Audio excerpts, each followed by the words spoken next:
An opening statement. A disappointing loss for us. You always want to be able to protect your home court. Obviously, Missouri State's a quality team in the Valley Conference. I think they were picked to finish fourth. But the game is really disappointing because I thought this game boiled down to one simple thing is I thought we got out-toughed and got pushed around, especially on defensive rebounds and playing post defense. But I thought it was that simple. You know, you kind of see the margin for error. You get off to a slow start like that. You know, you see the margin of error for this team in terms of you know how crucial that can be once you get down to the end of the game. Yeah, but we started off the game. They were playing zone. We anticipated they were going to play a lot of zone, but we settled for three-pointers once again. We're taking way too many three-point shots. I think we took 26 in this game. In our past 3 games, I think we've taken 34, 25, and 28. You're just not going to be successful winning ball games if you're going to take that many threes unless you're a prolific three-point shooting team. We're not the Golden State Warriors. So we've got to find a way to get the ball inside, and we did that in the second half. We got into the bonus with just under around 11 minutes left in the half, and we stopped putting the ball into the paint. And then we got Trey Kellum a lot of post opportunities in the second half that we didn't do in the first half. So it just really disappointed to me when the ball went up on the glass that we weren't able to get a defensive rebound. And I thought we had a stop, but it's not really a stop until that ball goes up on the rim and you secure a defensive rebound. You know, kind of carrying over from last game to second chance points a lot of times. You know, was it more of a matter of you guys? You know, was it the size that affected? Did you feel like it affected you guys a lot tonight? I mean, they seemed like they were playing really physical, and I know they had 3 bigs in there that were really bad. Yeah, I don't think the size is a factor at all. I mean, it's just a matter of going to go get the ball. It hasn't affected us in other games. We played against other people besides, so we just got to find a way to get the ball. When it's all said and done, you have to find a way to get the ball. Is it, you're trying to find a kind of an equilibrium, be more creative to get those opportunities in the paint?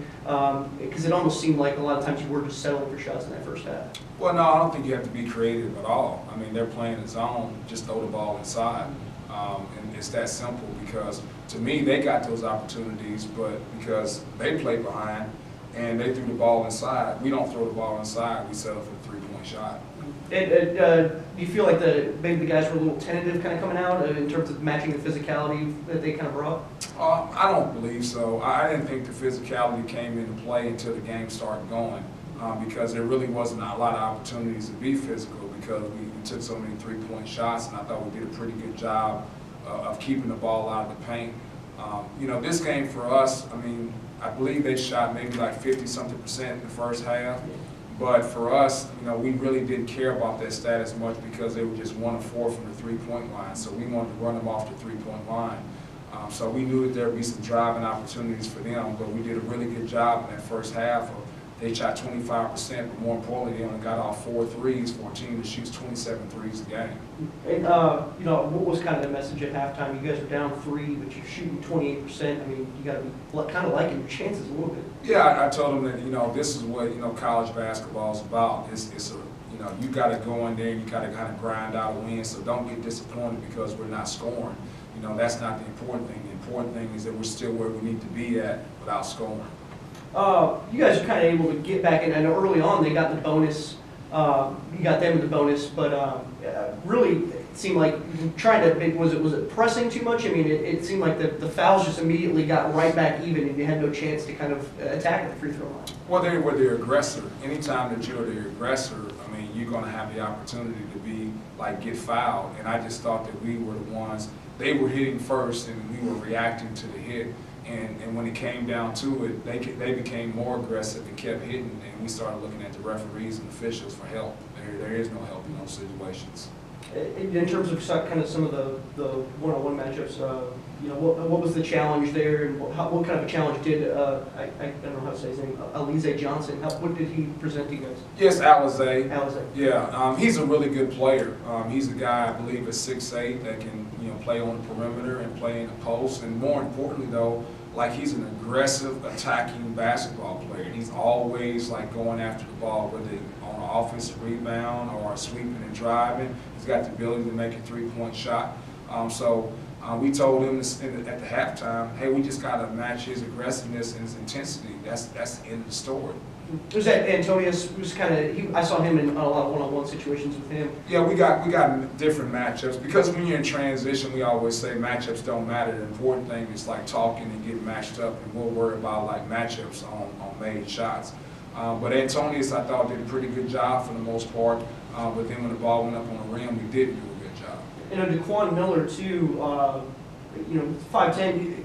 Great matchup though for Jamal. I know he kind of picked him up a lot more in the second half and challenged him a lot more. What do you take away from that? Well, I think that was kind of one of the differences in the game, that when they needed a bucket, he put his head down and got into the paint and finished. And when we need a bucket, we settle. In terms of their three-point shooting, I know they only, like you said, they were 1 of 4 in the first half. But I mean, a lot of times they were able to really widen the gap there in the second half. I know Austin Reuter, 3 of 4. What was the challenge there on the three-point line? Were you guys was it just not there tonight? Oh, we just didn't follow the scouting report. I mean, Austin Reuter is really easy to guard. Like, don't lose him. Mm-hmm. I mean, make him bounce the basketball. He's only taken 1 2-point attempt for the whole year, and he's had 0 free throws for the whole year. I mean, so we just didn't follow through with our assignments. And the guys mentioned that a lot too. That was kind of one of the first things Trey said was, the fact that they didn't take away from the scouting report, that they need to be paying more attention. Did you kind of see that tonight though? Yeah, but I mean, it can't be pay attention to scouting report when you're playing the game. It's like if you want to be successful in the classroom, you just can't show up for the test. Right. Man, you got to pay attention when you're in the class. You got to do your homework assignments. And so, like, if they feel that way, then they got to be locked in. And we're going through scouting reports and we're talking to them before the game. We got to be locked in 3 days before when we're walking through the opposing team. So it's always got to be a situation we're paying attention, because it just can't be like, hey, I'm going to pass the test, but I haven't been paying attention all the other time in the class. I know, it's kind of a matter of too little too late, but at the end of that game, it's able to get the single digits and really show some fight. Do you take away anything from that? Oh, I tell you what, my old coach told me last time ago. He says even a mouse, when he gets cornered, fights back. Coach, if first of all, kind of going up against a former assistant coach, what's this kind of like for you in terms of just kind of more of a one-on-one thing? Yeah, I tell you what, I hate these games. Mm-hmm. And my wife, she gets mad at me. She told me she doesn't understand why we play these games. Paul Lusk is a dear friend of mine. We worked together at Purdue for 4 years. And I know he's a good coach. He does a great job. Same thing with UMKC, Kareem Richardson. We've worked together in Indiana State, and I was in his wedding. So these games are always hard. So, you want to see Paul Lusk do really well all the other games except the 2 games that he plays against us, or the 1 game he plays against us. But, credit to him, because they're playing without their leading scorer, and then also playing without a key guy, and they still come in here and get a win. And you take a lot away from this game too. You are going to see this team in, I think, a week and a half. How important is it though to kind of get them on your own home court and kind of take away something from how they do like to play? Well, I tell you what, I don't really think that matters. Like, home court is what you make of it. I mean, so when you go on the road, if you anticipate the other team's going to win just because they're playing at home, then you're already defeated. And if you think that you're just going to get a win because you're playing at home, you're probably already defeated. So I like to take away things after a win. That's what I'd like to do. You mentioned just the disappointment of tonight. So how do you encourage and also fire up your team when they're also disappointed and it's kind of mid-season, early season? How do you just keep this ball rolling and get them fired up at this point? Well, to me, the most important motivation that you can have is intrinsic motivation.